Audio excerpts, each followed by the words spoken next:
Good morning, sir.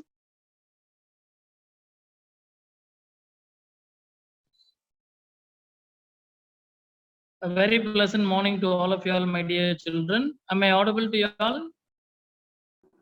Is my voice clear, dear children?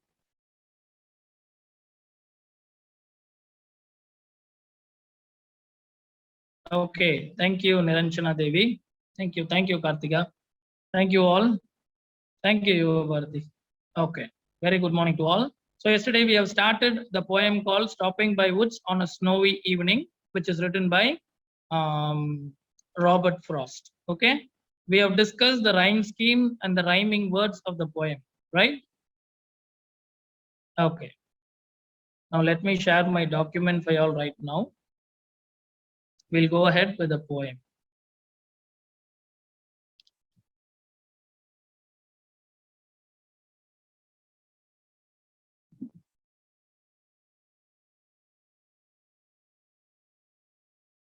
I hope my screen sharing is visible to you all, dear children. Okay.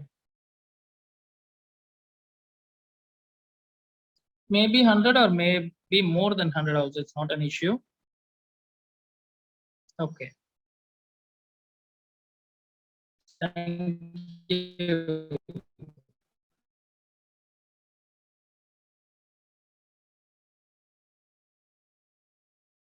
Okay. There are two warm-up questions. Warm-up is nothing but to stimulate your mind. Okay. To make you think. Okay, just answer me this question. I'm not sure we can go with the descriptive mode when it comes to the chat box. Okay, have you ever traveled through a forest? Have you ever traveled through a forest?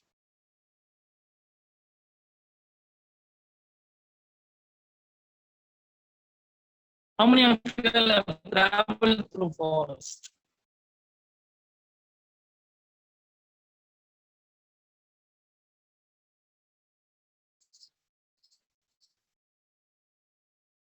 How many of you all have traveled through forest, dear children? Have you all gone within the roads of a forest? Did you all understand my question? Is my voice still breaking, dear children?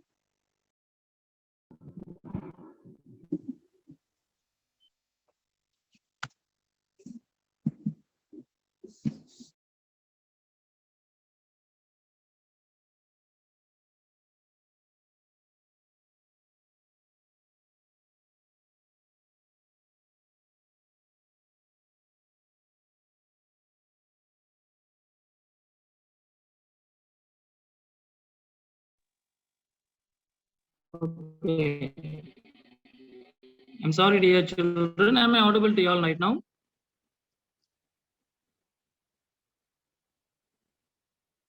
Okay. Am I audible? Okay, fine. Okay. Y'all would have gone through the forest, right? Plenty of you would have been on a family trip, or we would have been to her native place, something like that. We would have gone. So that's traveling through forest. And there is a difference, dear children. Actually, traveling on a road in the concrete jungle like cities is not going to give us that much of amusement and entertainment, right? At the same time, when you're traveling through a forest, you're going to get chill air. No, the air will be very, very cool. Wherever you see, there is going to be a lot of greens. At the same time, it is going to be like adventurous also. When we are traveling through forest, our eyes will be scrutinizing. No, it will be examining whether there is any animals passing the road or crossing the road. Do we have any tigers walking along with us? These sort of adventurous things also will make us thrilled, will make our journey thrilled. Yes or no? Possibly, while traveling through forest, it is going to be more interesting than traveling in a city. Yes or no? Do you agree with me? Okay, that was your first question. Let me share the document for y'all.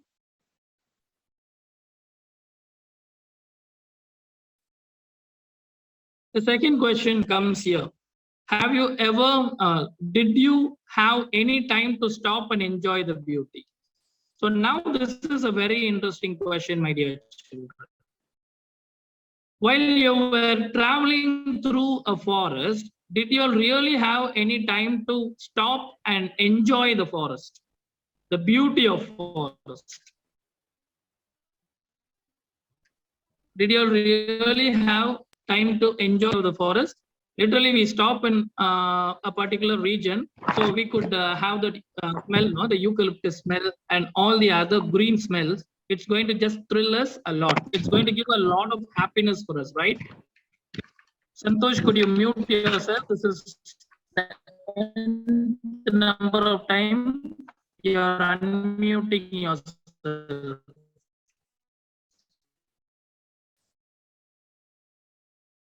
So, literally, we get a lot of peace of mind when we travel through forest. And particularly when we stop at one particular juncture, and if we love that particular place, we are not going to move from that place because it gives us a lot of peace. Forest gives us a lot of peace.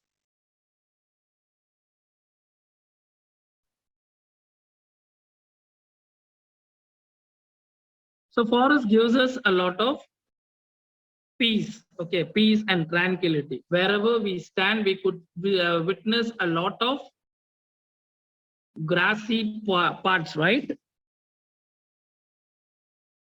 Is it still breaking, my dear children? Is my voice still breaking?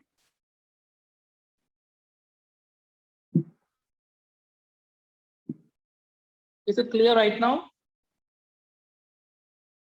Yes, sir. Okay, okay, thank you, thank you. So going on a safari is going to really enthrall yourself.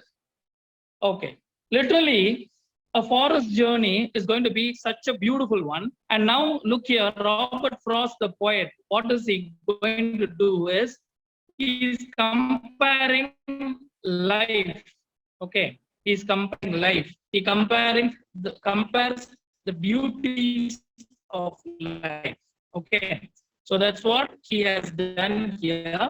I have already told you all the rhyme scheme of this poem is what? A, B, A.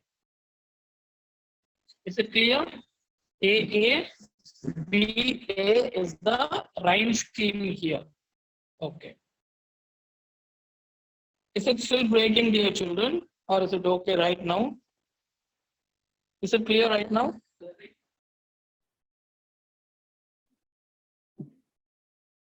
While presenting, my voice is breaking. Okay, dear children. Now is it clear, ma? Is my voice still breaking? It's breaking sometimes. Okay. That must be some network error. Is it clear right now? It's not clear yet. Okay. Ask doubts pertaining this poem alone right now, ma. The last 5 minutes you can ask regarding anything, whichever there is doubt. So when the class is going on, please don't post some doubts which are not pertaining to this poem, right? Am I audible to your children right now? Okay, thank you. Now look for the screen sharing.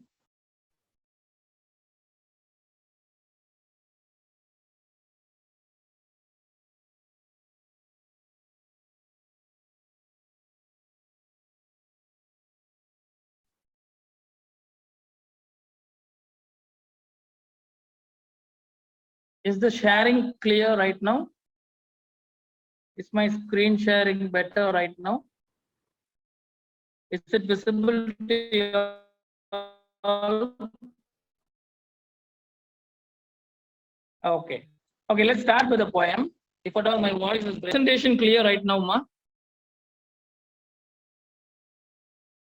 Screen is okay, but my voice is breaking, right? It's perfect right now. So mixed comments are coming, which is going to really confuse me. Okay. Arnachalam, comment should be pertaining the lessons only. You can't comment some rubbish here. So that's very important, dear children. Okay, let's move on with the poem.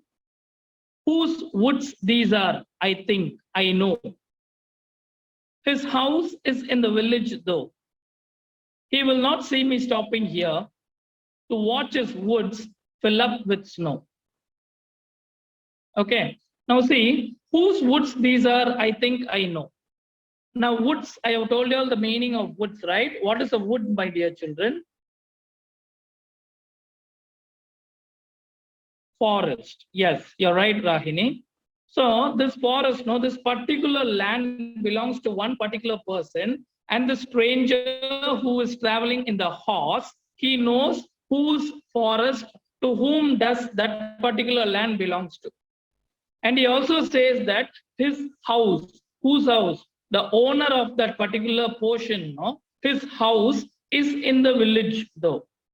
So where is the house of the owner? The owner's house is in the village, right? Yes.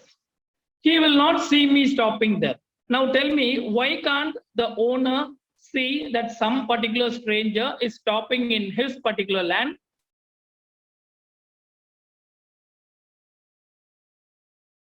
Why can't the owner look at him? Literally, he is not blind, Srinija. So this is a forest, right? Forest is always, yes, very good, Rahini. It is because of snow. Okay, it's totally snow covered. The entire place is snow covered, and literally the village is little bit far away from the place where this traveler is standing. Okay, the distance is little bit far off, and from there it is very cloudy and it is snow covered. The entire region is snow covered, so it's very hard for them to, for the owner to predict that the stranger is standing in that particular position. See, the next line he gives the answer. See, to watch his woods fill up with snow. The entire woods, the entire forest is filled up with snow. Okay, what is the season which is referred here, ma? Looking into the picture, you would have come to a conclusion that this particular season is there. Yes, Rahini, you're right. It's winter, dear children. Since it is winter season, the entire forest is like a it's like painted in white. It is fully snow covered, and there is no possibility for the owner to look at the stranger traveling through that side. So a stranger is passing through a forest. He is standing at one particular place, and he believes that that particular place belongs to an owner whom he might have known. Okay, that's what he says. And his house must possibly be in the village which is below. And he is very sure that that particular owner cannot see him stopping at that particular point in the forest, because the entire forest is covered with snow. So this is what stanza number 1 tells us. Is that able to understand, my dear children? Is there any doubt with stanza 1?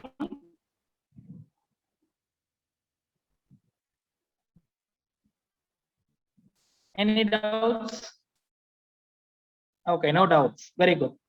So we'll continue with the second stanza. Look here. My horse must think it queer to stop without a farmhouse near.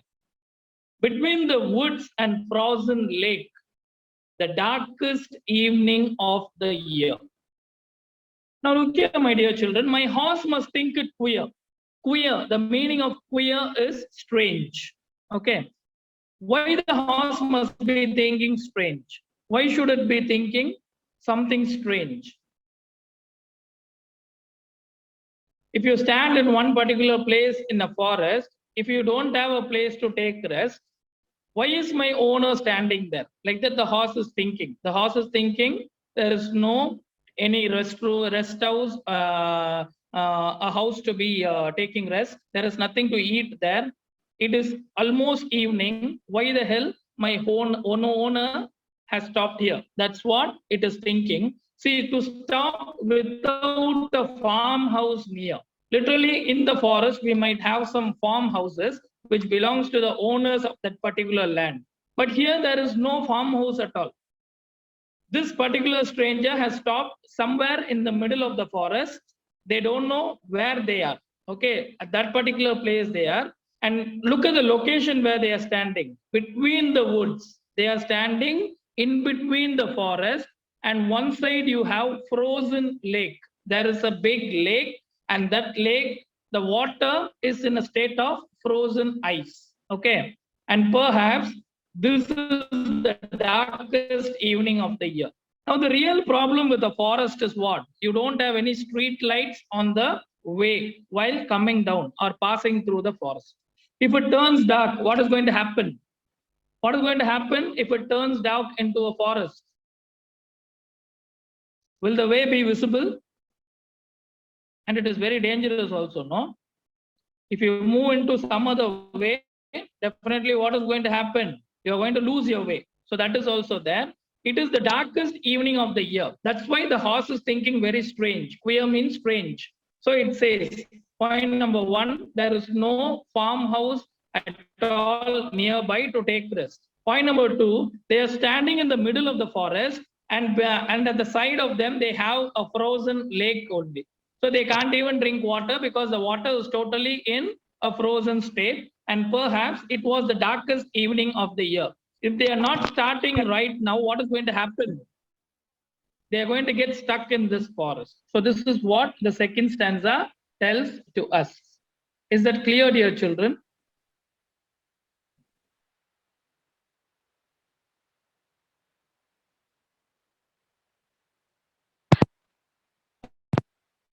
Okay.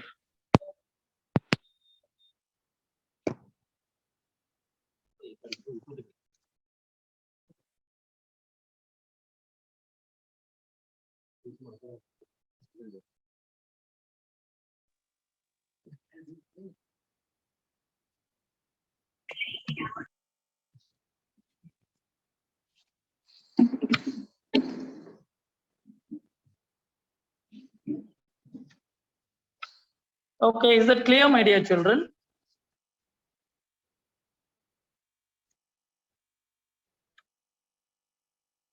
Is the second stanza clear for y'all? Okay. So to put both the stanzas together, let me explain you. So a stranger is passing through a forest, unidentified land. So he is standing at one particular portion in the middle of the forest, and he says that he knows the owner of that particular place where he is standing, and his house is somewhere nearby in that particular village, but the owner cannot get the visibility of that particular stranger because the entire place is covered with snow. Okay. And then he adds that his horse must be thinking little bit strange. What is the strangeness there? He says that there is no farmhouse to take rest there. There is no farmhouse at all to take rest. And they are standing in a place where there is a lake. Lake is what? It is totally frozen state. And the stranger cannot go and drink water there also. And perhaps it is the darkest evening of the year. Okay. So that's what which is literally given here. Is there any doubts with the first two stanzas, dear children? This poem is a memory poem. The entire 4 stanzas we have to memorize. Okay. Fine. Shall we move on to the third stanza, dear children?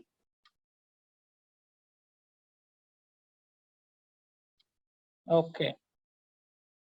Fine. He gives his harness bells a shake to ask if there is some mistake.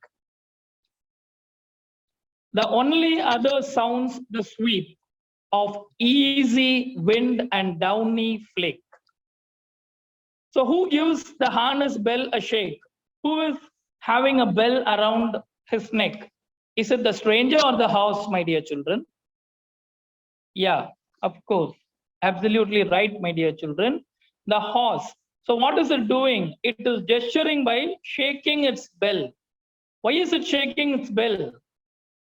It is shaking its bell in order to ask its owner whether there is some mistake. Is there any problem for standing there? That's how it is asking him, because a horse doesn't have mouth to talk, right? They don't talk. So that horse is signaling him, asking as if there is any problem or some mistake there.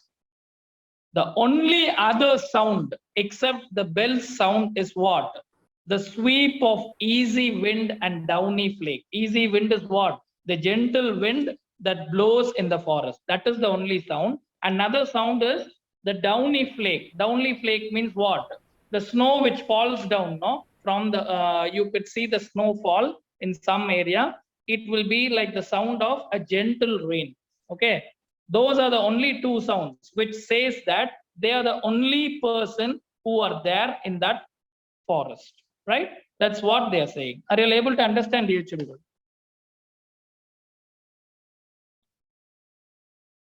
So there are only three sounds which are referred there in stanza number 3. One is the sound of the bell of the horse. So that is the horse is shaking the bell as a symbol, asking its owner whether there is any mistake or problem. Other than that sound, what are the two other sounds? One is the sweep of the easy wind, the sound of a gentle wind which is blowing throughout the forest. Another sound is what? The downy flake, the snow sound, the snowfall sound. These are the three sounds which are heard there. So this is what they say. And coming to the last stanzas here, the woods are lovely, dark, and deep. How is he referring the forest? The forest, no, the woods. The forest here is lovely. It is so beautiful. It is totally snow covered, but at the same time, it is very beautiful. At the same time, it is dark and deep because it's very dark, no? It's evening. And he has referred in the second stanza, no, the darkest evening of the year. So literally, it is very dark down there, and it is also very deep. We all know forest, no? Forest is literally on mountains. So if you have to come down and you have to go up. So plenty of ups and downs are going to be there. The way is totally very deep also. It's not only beautiful, it is pitch dark. It is pitch black dark, and it is very deep also. Okay, deep means at the same time, yes, of course, it is very broad also. And see, he wanted to enjoy the view. The stranger stopped there. The only reason for the stranger to stop there is what? To enjoy the beauty of the forest.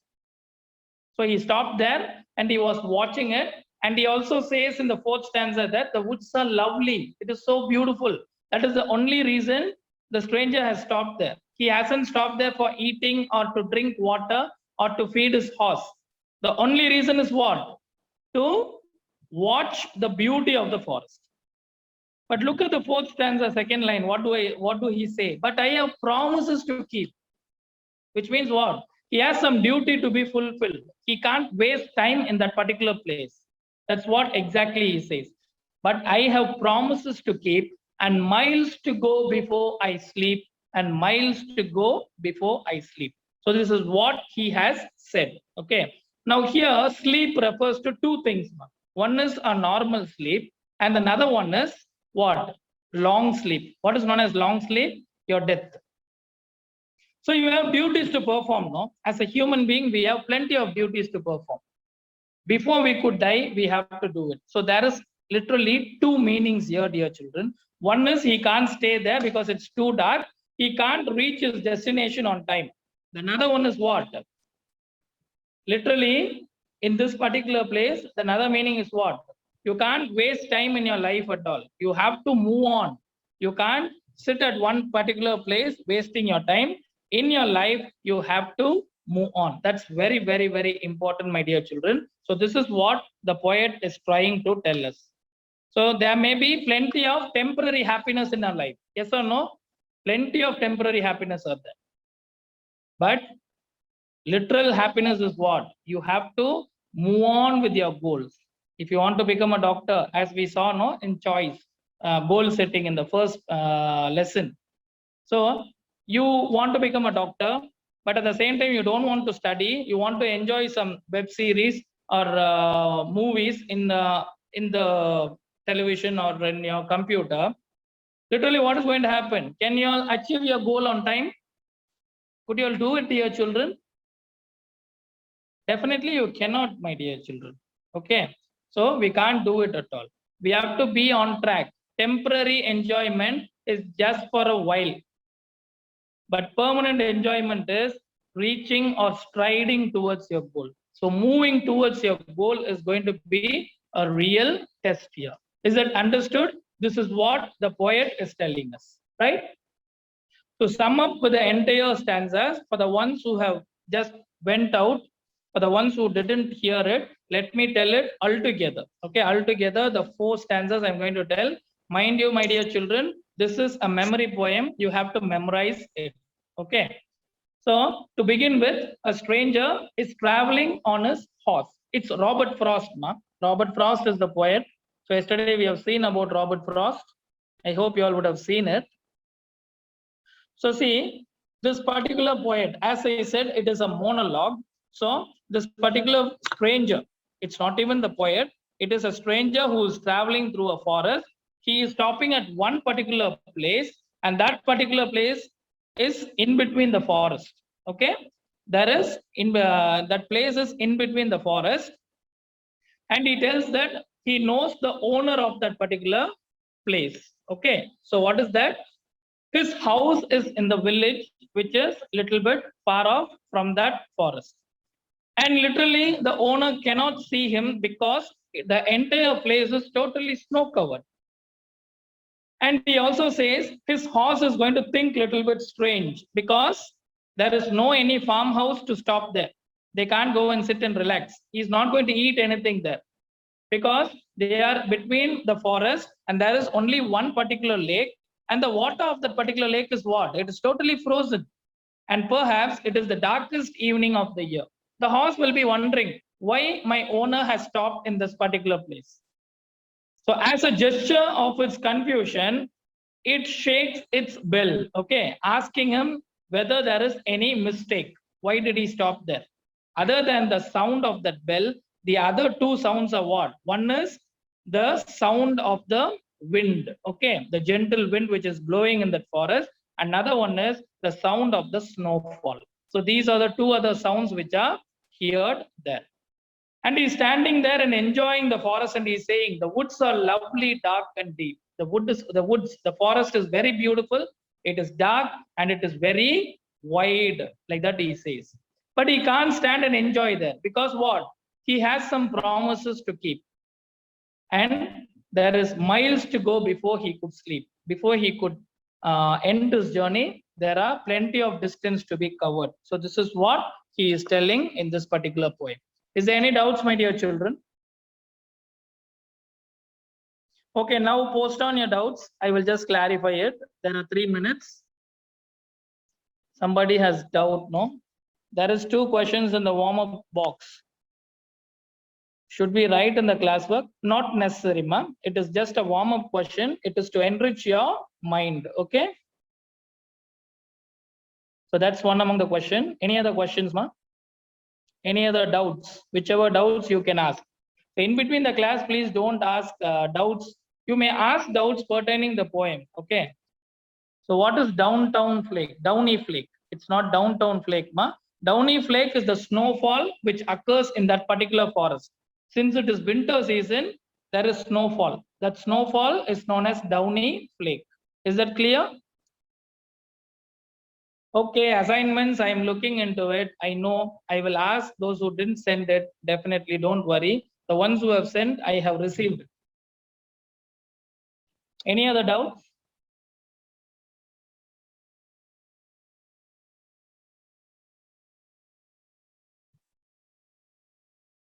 Okay, fine. Is the poem clear, my dear children? So there are 16 lines to be memorized. Okay. Page number 8, speaking activity is the.